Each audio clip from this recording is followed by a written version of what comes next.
Hello everyone, welcome to Gyan's Academy. In this video, we will learn about the 10 rights of medication administration. We hope you have completed your pre-test before starting this video. If not, please complete it now as you will not receive your completion certificate without appearing for the pre-test. So let's start today's topic.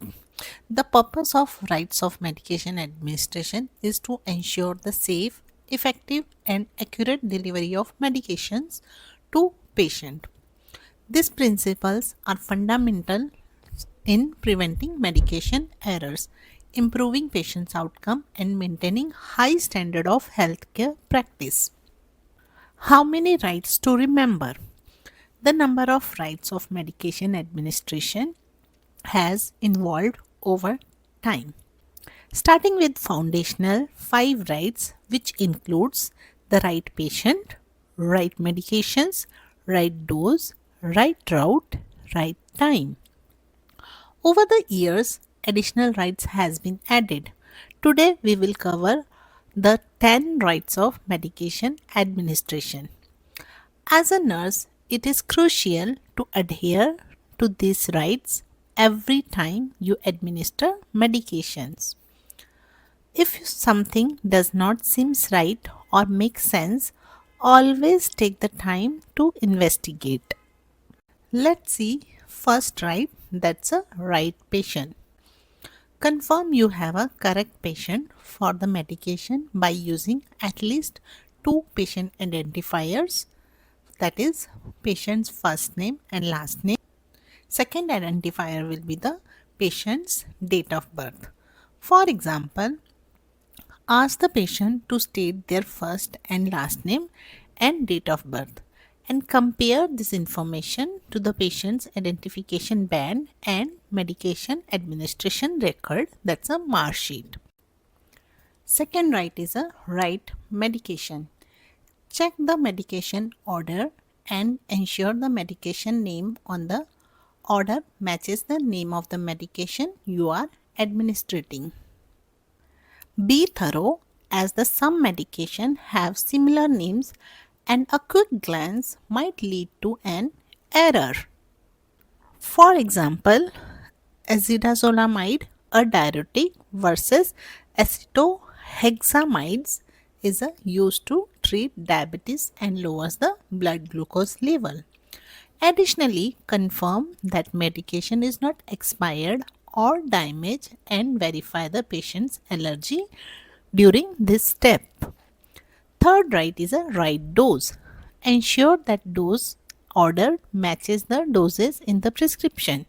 You may need to split a pill or use a vial containing more medication than ordered. Always double check your calculation and if necessary have another nurse verify your math. Fourth right is a right route. Check that prescribed route on the order matches how you plan to administer the medication. Medications can be given in various ways such as oral, intravenous, subcutaneous, intramuscular and topical.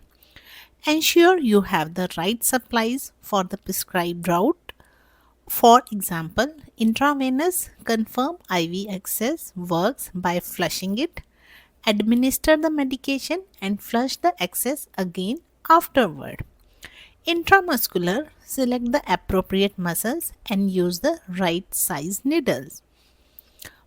Oral, check the patient's ability to swallow, determine if medication needs to be crushed or mixed with applauses or pudding, and ensure that specific medication can be crushed.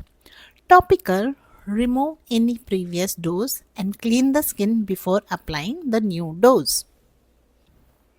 Fifth right is a right time and frequency. Check how often the medication was prescribed and ensure it matches the frequency of administration. Familiarize yourself with common medication schedules. Additionally, administer the medication at the correct time. Not too late, not too soon, especially for PRN, that's a SOS medications. Your facility should have a specific policy outlining the time frame for administering medications, which is crucial for time sensitive medications like antibiotics, anticoagulants, and insulin. Sixth one is a right documentation. Chart the administration of the medication immediately after giving it. Documentation is crucial because, as the saying goes, if you didn't chart it, it didn't happen. Accurate documentation informs other caregivers about the patient's last dose, which is vital for transitions to the next shift, transfer between units, or discharge planning. In your documentation, ensure to include the following details: the medication name, dose, time of administration, route of administration, and specific site if applicable. Example, for fentanyl patch, specify the placement location. Include any relevant numerical data such as vital signs, heart rate, blood pressure, temperature, pain rating if applicable, and pertinent lab values. For medications addressing pain, document descriptive words used by the patient to describe pain and its location. Follow up with the patient's response to pain medication to gauge its effectiveness. Next right is a right reason. When you receive a medication order, ask yourself why this medication ordered. Understand the condition in its intent to treat. For example, if a patient has a right-sided heart failure with fluid volume overload and the doctors order furosemide, consider how the medication will benefit the patient. Furosemide, a loop diuretics, work by pulling excessive fluid from the blood into the urinary system for excretion. As a nurse, this understanding helps you to prepare the patient accordingly. For instance, ensure easy access to bathroom for frequent urination, monitor for signs and symptoms of dehydration, and watch for low potassium levels since furosemide can deplete potassium. This proactive approach ensures safe and effective medication administration tailored to the patient's specific need and condition. Eighth right is a right response and assessment.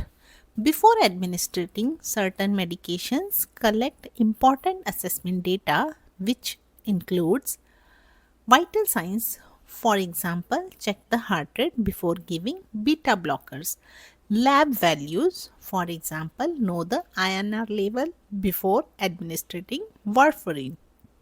Health history information, review the last dose, other medication they are taking that could interact, allergies, and underlying health condition.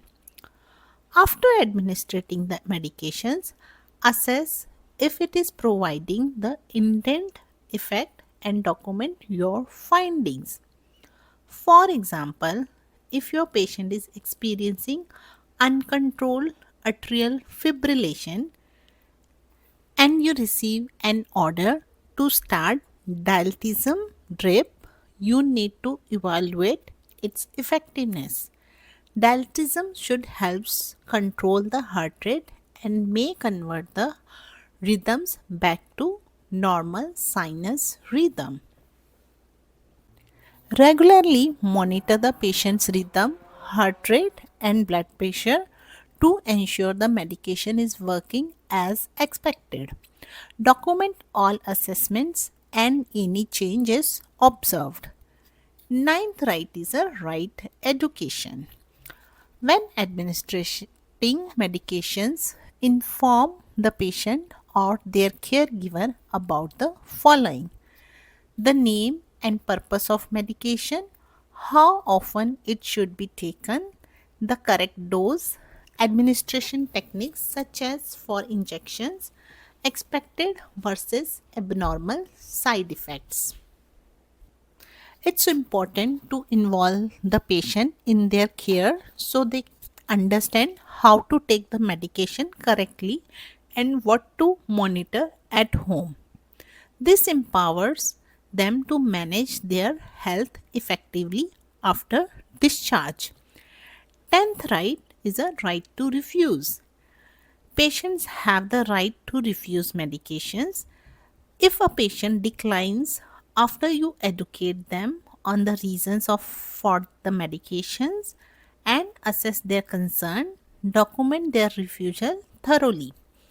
Additionally, inform the prescribing physician about the patient's decision.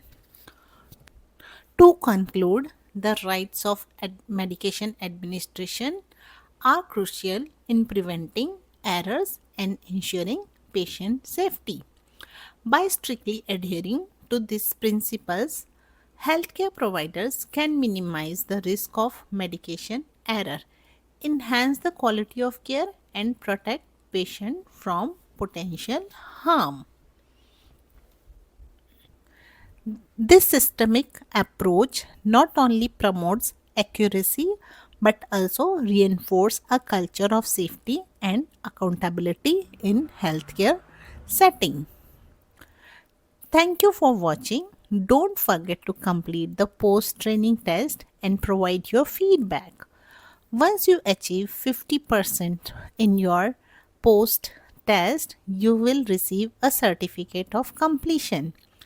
Be sure to click on the certificate tab to download your certificate and submit to your HR department for your personal record. For more topics like this, please visit www.completenursingsolution.in or scan the QR code to visit our website. Stay informed, stay safe, and continue to provide the best care for your patients.